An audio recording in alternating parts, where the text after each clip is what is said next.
Hey everyone, welcome back. Ado mayam nongalakpagi thabak haure. Very good morning. Ay sa tay thage tawbane ba ko. Ado may gi thabak ko na naw swada ma kon phengi. Ado ay na mapan gi thabak tawbada pabungi mateng pangdoi ni jeje kana naw na imung gi thabak loisan doi ni. Ado ay ko ni na ado mayam ay lay flower tap na halay ki bodo adi tharage am da tha bodo hin thin thang ni du so lay ba ka ready taw na ko taram tập mình có đúng tốt tuy nhiên mà coi sinh trận là bá nhưng mà video sẽ mà thằng ra đây dùng củ bá hay đây căn tí nào nó kì xe ra nó tí hay chân đầu đấy dùng củ bá hay do đây nào nó tí hà nó còn phiêu mà tầm đầu đang ăn chiên luôn pa ní à tôi mà hay tí trong giờ là mình đang nghe kiểu này mà tầm nào đúng ngâm mày vậy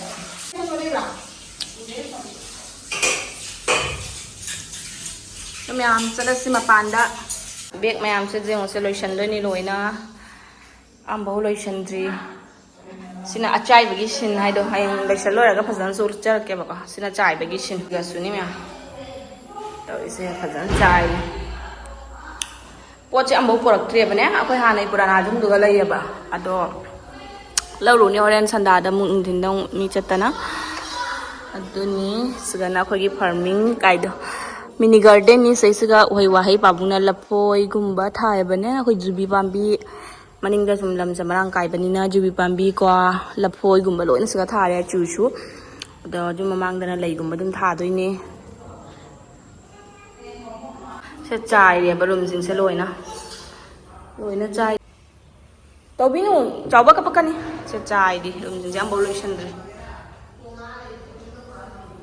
se phapung tham ge to bai ni Koi naam pa masak phajaba Mongole video na chunda Koi bas Sini lay sing je mayam thajan ba hodro bani tha gi roi loina mafam ja ja na mai gi se se na sanari chara khui ba hole hing bi da khana sa sa thau da je si bra khang pon de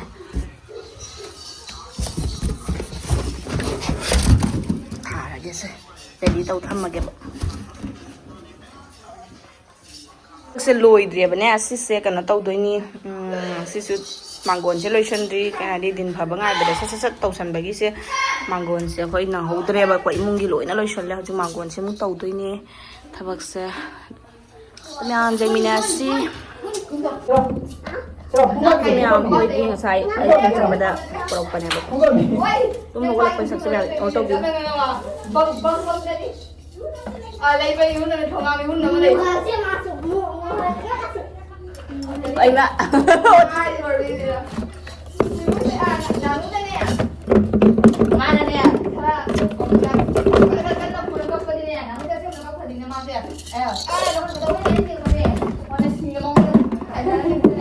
nó xếp đâu xem nó thuốc bây giờ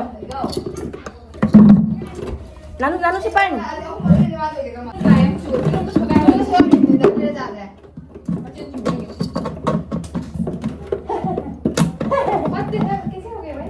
कैसे हो गया दोनों पूरा बनन ताना रखा ने एकदम जम नहीं आता मारो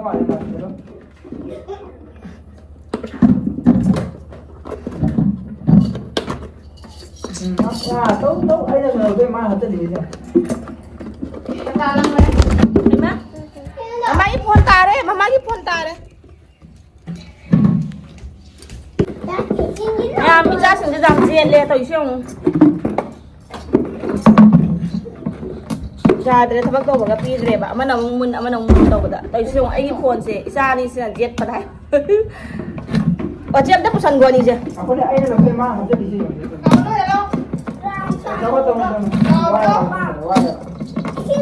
Mẹ học ấy là gì cái tha rồi mà có hoa lên nông thiên thà đấy. Một khang nàng đấy chân trục này chung. Kalau mama ada nih tuh. Saya foto kok, aduh ini saya foto kok sana nih agak. Tuh piro, si piro tuh mama tuh piro.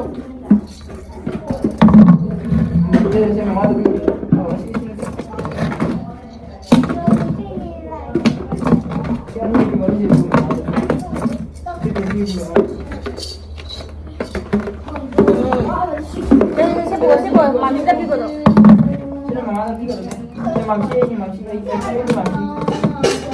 มาแล้วเนี่ยเอาจริงๆด้วย Así mamada, así mamada. Así mamada.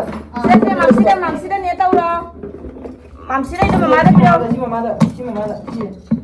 mam si na pasina ma ko ngau yang ang si Así mamada, mamada. chị si ka hai me khoi na nu da mana chị ko dimina kwa dei siga don si man si loi na ko ina mam si ada man chị si hai ba Así que lo. Siga. very good se to puro to se mam sida piro mam sida ne tau ho si su kilometer malah kena dari tu ini kilometer se Aduh mana? kita ni parkan nan sudah Baru kita nak jumpa ke depan. sudah ni sabi na wang mana tu sudah noi ni cakap tu ni kok juga thana sudah ke ba hanubi thana tu Mana? Ha? ada jauh juga kalau yang gap mama ada piro ne mama ada ne si piro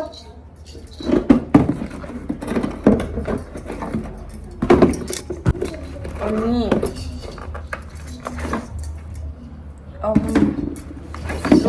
loya mayam hut na ko na ready ro le hazri laibak arrangement tawrage aduga thaba hawdro bani kita subito mana ya hai miam hayo khoi na nu tai so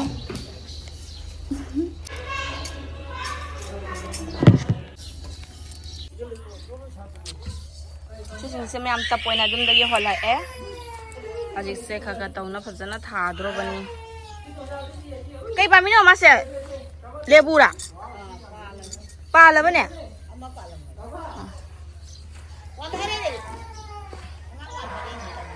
khoi khongdum su pan ba hau re ke good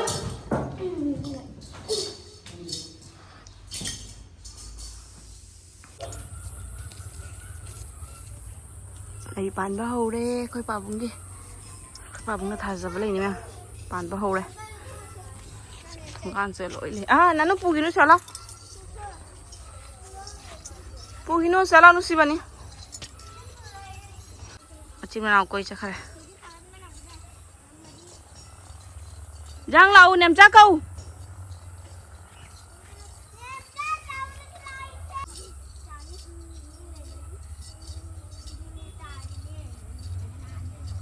hầu bi đi chơi bà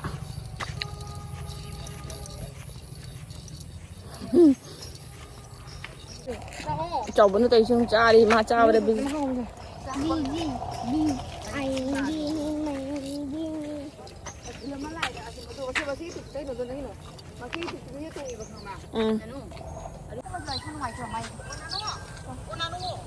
Dagi cha ni mẹ sandagi cha muk Kali.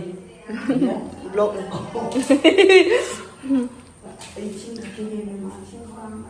Oma nó rồi, sẽ rồi phi rồi.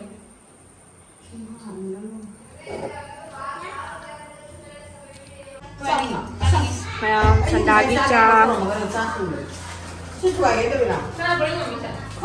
Em đang tin ghi sắc sinh sa cái mà mẹ mình nói đâu view.